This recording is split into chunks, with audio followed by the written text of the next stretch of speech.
Oh, what a day! What a lovely day! Hey guys, Jim here. Welcome in once again. Today we're going to be taking a look at another offering from EMP EDC, this time in the version 2 of the Thick Boy. Now, you guys know I'm a huge fan of EMP EDC. I love the Nimbles. I've got two. I think they're absolutely fantastic. I've also had a chance to review the Nimble W, which is the newest version of the Nimble. But I had never had a chance to get my hands on his first design, which is the Thick Boy. Now, the version 2 is made to be a bit more ergonomic. You've got an extra little finger choil here, which a lot of people were begging for. And I got to tell you, while the knife isn't particularly my style, it has all the hallmarks of the Nimble. It's got an absolutely incredible action, super smooth, very sharp edge. Perfect construction all the way around. Great work on the scales here as well. And there's going to be some versatility. I'm going to show you a few different scale options that are going to be available for this knife. Whether you choose to order the knife in a different configuration or you buy whatever configuration you like and then buy additional scales, you're going to have some flexibility. Now, the reason why I'm dropping this video now as quickly as I am is because very, very shortly, there's going to be a brand new drop of these knives. It's going to be a limited drop, very few knives available, so it's going to happen very, very quickly. So what I'm going to tell you right now is if you're watching this video within a few days or maybe a week of it being uploaded, you need to go to empedc.com and you need to sign up for John Rusk's newsletter, because the only way that you will know about this drop is through the newsletter. Now, he doesn't always make it exclusive to that. He always makes announcements on his Instagram and everything else. But because of the limited number of knives that will be available in this drop, it is only going to be notifying he is only going to be notifying his newsletter signers, anyway, the customers that have the newsletter. So you want to stop the video right now if you're not already subscribed to his newsletter, and do it right now. I have a little bit of a hard time finger flicking this one. So without any further ado, we're going to get straight down to it. We're going to talk about the knife, what I love about it, a few of the little niggles that I have with it from my hand size, and see how you measure up to it as well.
You know what that logo is. Oh yeah, baby. That is the EMP EDC man right there. And that means another sick, crazy, ridiculous little knife that most everybody can afford to just toss in their collection and have for something fun. And the reason I say that is this is probably not going to be your standard everyday EDC knife like maybe the Nimble would be. Because this is a short, thick, fat, big old booty folding cleaver, I guess is the best way to put it. Let's take a look at the packaging first and we'll get that out of the way. We'll talk about the specs, we'll get into the knife, show some close-ups, show you some variations, and I'll give you my thoughts on it. This is the packaging that you'll be getting on the Thick Boy V2. V2? Yes, V2. It's a little bit different. You got an upgrade in the steel, and you've got more cutting edge, and you've got a little bit better ergonomics than the original. Inside will be the pretty awesome stickers that come with it. There is that. Oh, by the way, if you're wondering what EMP EDC stands for, it's every man's, gosh darn it, every man's pocket, everyday carry. I don't know why that was so difficult for me to say. And so that's a little pocket that's on your little sticker. Then you have their little man right there. And then you have the grenade for the frag options that are available on the Nimbles. And that's going to be in a nice foam insert, laser cut specifically for the knife. Bingo bango, there is your packaging out of the way. Now, look at that chunky monkey right there. Now, the Thick Boy is going to be $299 to $650, depending on the different options that you choose. Obviously, if you choose the canvas micarta that you see here with a stonewash blade, you're going to be at the $299. Now, if you choose to go wild and crazy and get into the Timascus scales and all those upgrades like the Zircuti pocket clip and stuff like that, yes, that's when you'll get up to that $650. But I suspect that most people are going to get into the standard variations. And I'll tell you what those variations are here in a few minutes after we get the specs out of the way. The OEM on this is Bestech, just like it was on the Nimbles. And I believe that's a partnership that's going to be a long-term partnership because John has been very, very happy with how they've put out their product, how quickly they've been delivering it. As a matter of fact, he's kind of bottlenecked right now, getting in more product at one time than he's accustomed to. So if he's a little bit slow in responding to your messages, that would be the reason why. He is up to his eyeballs QCing all of his knives to make sure that what you're getting is perfect. And I mean, honestly, Bestech, I really would never expect too many issues. All right, so let's get this over here, and we'll get into the specs. We're looking at a titanium bolster lock with an overall length of 7.2 inches and a blade length of 3.1 inches. Your cutting edge now is 2.7 inches, even though you do have this new enhanced finger choil, forward finger choil, making it much more comfortable to hold in the hand. Your blade thickness, check this out, man, 157 thou thick.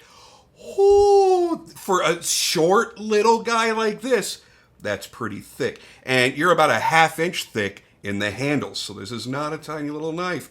Blade height is 1.5 inches. It's a tall boy, too. Hardware and pivot are all T8 titanium. Pocket clip is titanium sculpted as it comes stock, or you'll be able to buy upgraded clips like the Zircuti that I showed you. And you have ceramic bearings riding on steel washers for a scary drop shutty action because it's a heavy blade. It wants to drop as soon as you release that lock. Now, let's show the weight. Look at this. Ready? Oh, yeah. All right. Let's see how big and fat you are, boy. 4.8 ounces. Now, that's not really crazy, right? We all have a lot of knives that are in that range. But most of those knives don't have a 3.1 inch blade. They've got a 3 3/4, a 4 inch blade. It's a lot of weight for a tiny knife, but it's not overly ridiculous and heavy to carry. You just have to keep in mind it's going to be heavier than you expect it to be based on the size. Now, much like other EMP EDC knives, you're going to have a couple different ways of deployment. You can slow roll it with that thumb hole. You can reverse finger flick it with that hole.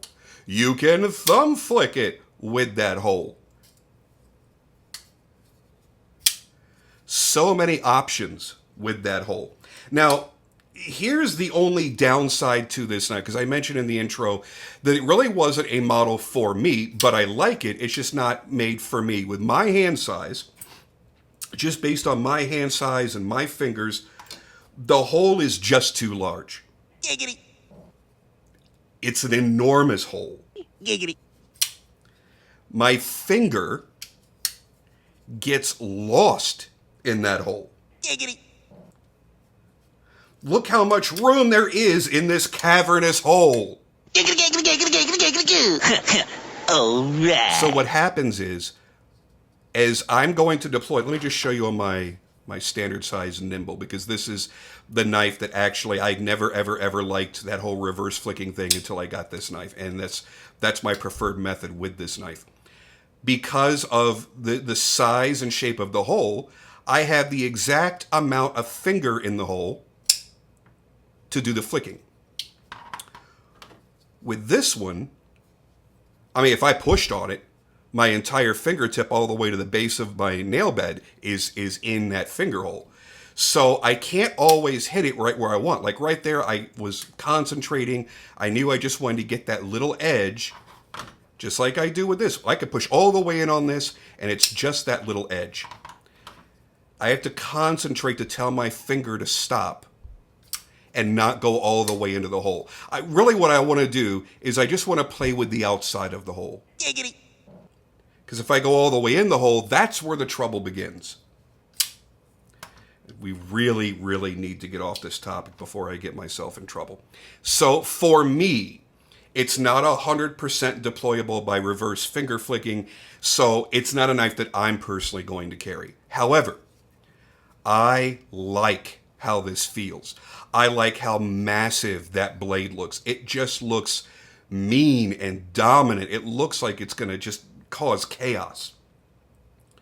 Now, your blade options that you'll be able to get this, which is the stonewash. You can get the all black PVD or the gray acid washed blades.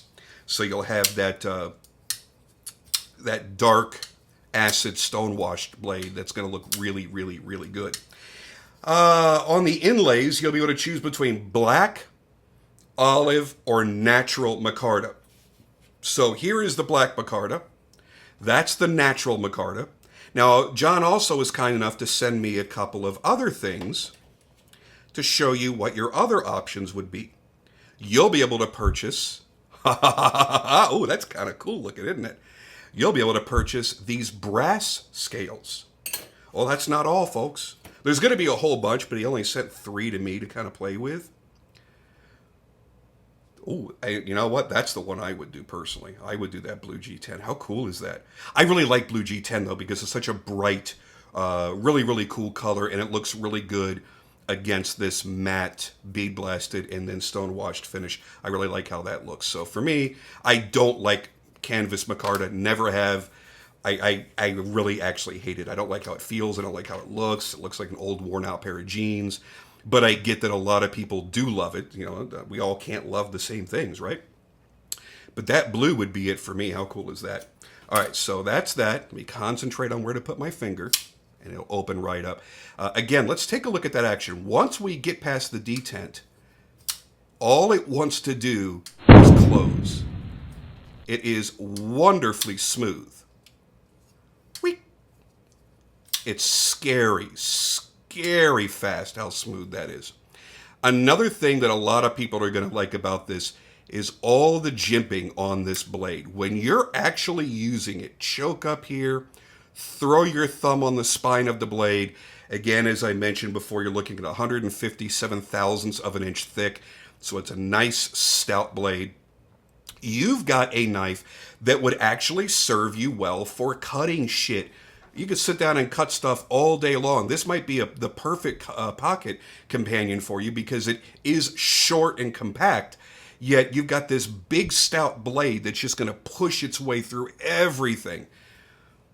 Nice sharp edge to it as well. One of the other things that I love about all of John's designs is that he does the flat pivot and he puts his logo in the pivot. That way, there's no extraneous markings on the blade.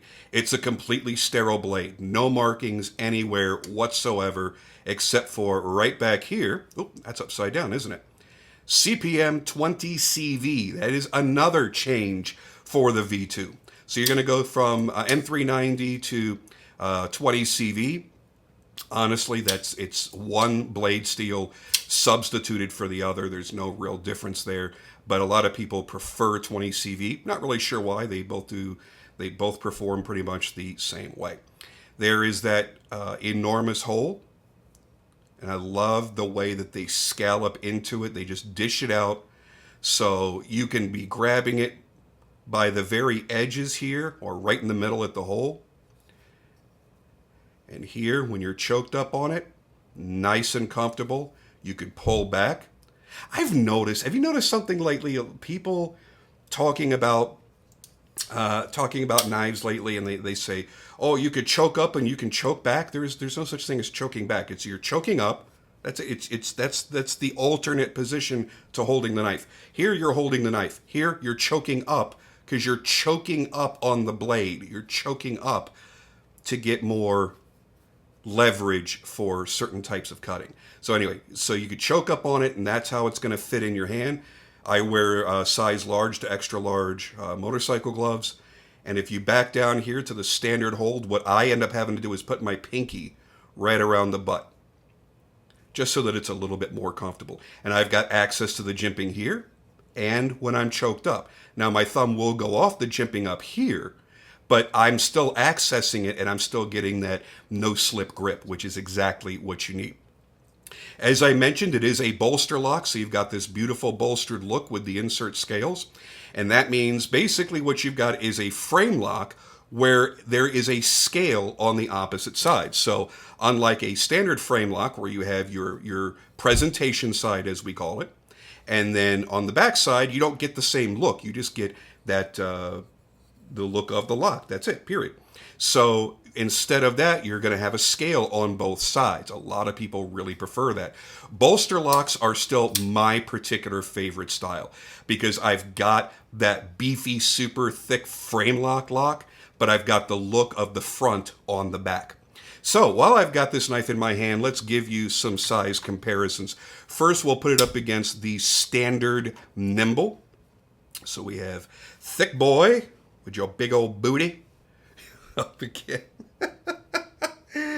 against the regular Nimble, which, funny enough, is pretty much identical in size.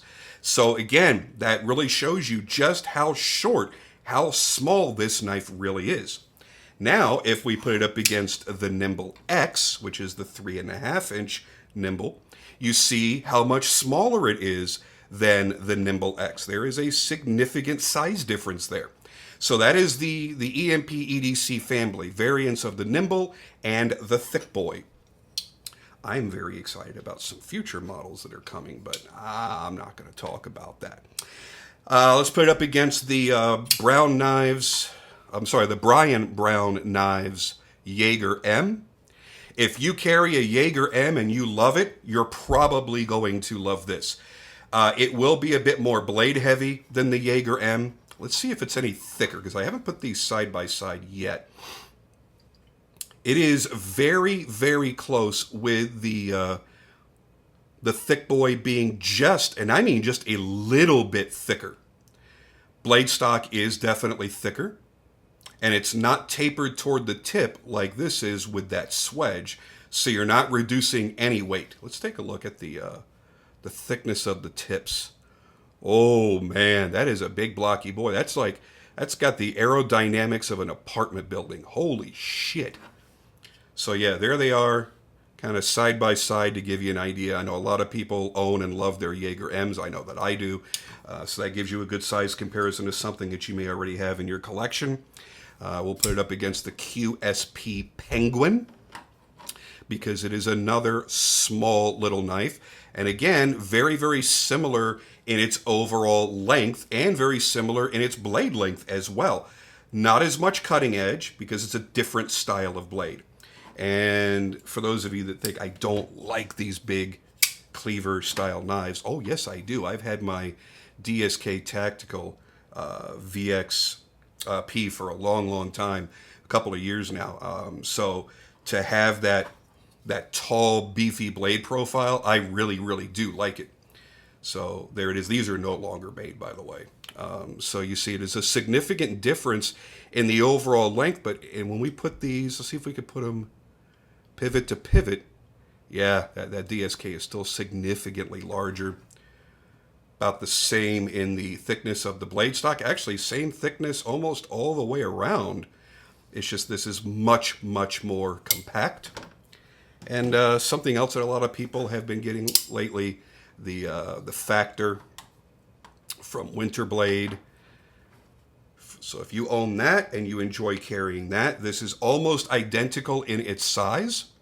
However, you know, because the Factor is, you know, super, super slim and lightweight, this really gives you a good idea of just how thick the Thick Boy is. Look at that.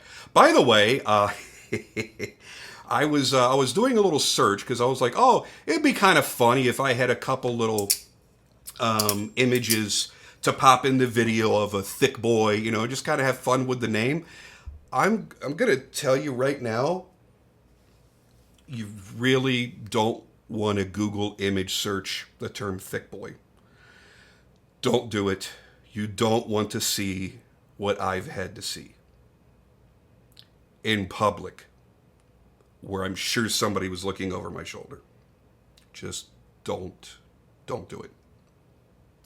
Okay, so how do I feel about the knife overall? I've already told you about how I feel about the flickability because of the size of my hand. I am able to very, very easily thumb flick it, and it might actually be easier than these. Nah. Actually, yeah, it is a little bit easier. I'm having to concentrate a little bit to get my finger down, or thumb down into the hole. Because on my X, because it's larger, I tend to use the flipper tab more often, or sometimes I'll reverse flick it. My little nimble, I will almost exclusively reverse flick it. Thumb flicking it is a little more of a challenge. It comes out a little bit slower. Again, that's because the relation to between the size of the knife and the size of my hand, where I'm holding it and where my thumb is engaging it. With this knife, yeah, it seems to be, yeah, okay, don't stick your thumb all the way at it. My thumb seems to be in a better position on the Thick Boy, whereas on the reverse flick, yeah, see, my finger just wants to fall into it, and that presents the problem. If I can just concentrate on just getting the edge, then I'm in good shape. And by the way, you can slow roll this really, really nicely. A lot of times when you get into a knife that has a great flickability or flipability, then the detent is going to be so strong that you can't slow roll it. You'll break that detent, and then it wants to kind of do that on you, and you're like, oh no, I'm going to push on the blade. This is actually perfect. Notice I can do that, and the blade is not trying to fly out when it breaks the detent. It's not trying to fly out past my thumb. So if you're like a Sabenza person, you're coming straight in from manual knives like that you don't typically flick, then you're actually going to appreciate this. It might turn you into a thumb flicker or a reverse flicker or any number of other flickers, you mother flicker. But you will certainly be able to open it with your thumbs nice and slow, nice and easily. I'm not a lefty, but there's so much access past the lock bar here that even lefties are going to be able to do that quite easily. So I think as far as usability, I think everybody's going to really, really enjoy this. I like the modularity. You're going to be able to buy additional scales, additional clips. I don't know if he's going to do kits where you can do a backspacer and scales and clip, or if they're all be made independently, I don't know. But you've got all the whiz-bang great shit. You've got the steel insert for your lockup. The lock bar can't over travel because it's hitting the scale. You've got washers on the bearings, so it's bearings against washers, making a slicker surface, and the bearings can't wear a race into the titanium over time. They're perfectly, this one is perfectly centered, it looks like. Yes, perfectly centered there. The lockup, let's take a look at the lockup. Boom. Nice and early, but not precarious. It's not like a 5% lockup or anything. I would call that easily a 20% lockup. Nice and early, but still nice and strong. The additional finger choil here is a welcomed thing. It's put in a spot where you don't have a huge wide area. Your finger is really in that well. The Jaeger is one that's a little bit tougher because the finger choil is a little bit too small, and then you have a broader area in between because of the flipper tab, and you know it's kind of, you're finding a spot to put your hand in, and this one your hand just drops right in. So that's going to be my thoughts on the knife. If it fits your hand, you are absolutely, truly going to love it as a flicker. But for everybody else, thumb flicking, slow rolling, it's going to be fantastic. You've got a big, pretty useful blade. I mean, not everybody's going to be able to use a cleaver style blade all the time, but you do have that very, very sharp corner there on the edge. You've got a lot of cutting room here at 2.7 inches. For the overall size of this knife or this blade, that is actually pretty damn good. Lots of titanium here, baby, and being a bolster lock, it's just gonna look right. Whether you dress it down like the micartas, or you dress it up in the brass, or oh, Damascus. This is all around a pretty damn cool knife. So, John, thank you, my friend, for trusting me with your knife so that I could play with it. I'll be shipping this back on Monday. Again, you need to sign up for the newsletter, and I'm telling you to do it immediately because this drop is going to sneak up on you. That is the only way to be notified of the drop. There are only 200 pieces, and that's it for the entire year. There are no more Thick Boys for the year 2022. Please keep that in mind. And with that, I'm out of here, and I'll catch you on the next video.